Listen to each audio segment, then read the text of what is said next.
It feels like this day is zipping by at the speed of light. I lay my head back against my desk chair and close my eyes, hoping to wake up tomorrow. Happy Friday morning! Deborah, the assistant I share with my brother, comes breezing into my office and places a cup of coffee on my desk. I open one eye and glare at her.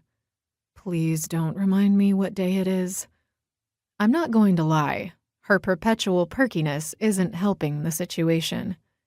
I won't, but I do need to remind you to email your mother back before she freaks out. Freaking hell.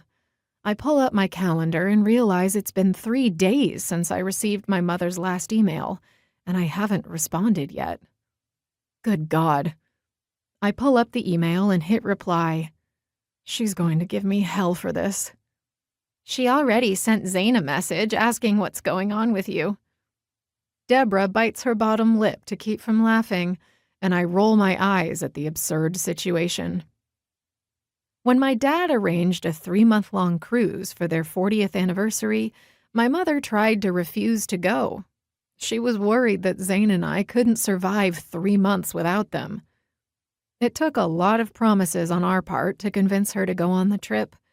In the end, I promised to keep in touch with her no matter what, and she agreed to go. Now I'm failing to keep my promise, and my mother isn't going to let me forget it. I'll email her right now. At least having something to do will help occupy my mind. I'm typing out the message when a thought occurs to me. I glance up and glare at my assistant. Don't you dare tell her I have a date. We both know how that would go over. She'll cut out on Dad and head home right away if she even suspects I have a date. Ever since my brother married Celine, my mother has been dying for me to find my soulmate, and she's getting impatient to see me settled. Your mom just wants you to be happy like Zane and Celine are, Deborah reminds me. I know, but she's driving me nuts. That's an understatement. If my mother had any idea I was going out with Jensen Sparks, she'd flip out. My assistant sits on the edge of my desk and asks, "How can I help you get through these trying times?"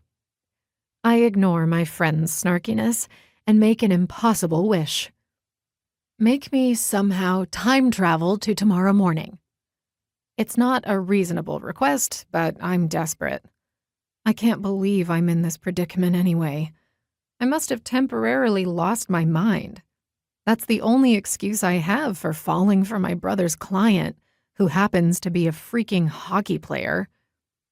When my brother/law partner asked me to meet with Jensen Sparks for dinner, I readily agreed. It's not anything unusual, especially since my brother met and married his soulmate. Then I walked into the restaurant and lost my mind, and possibly my heart.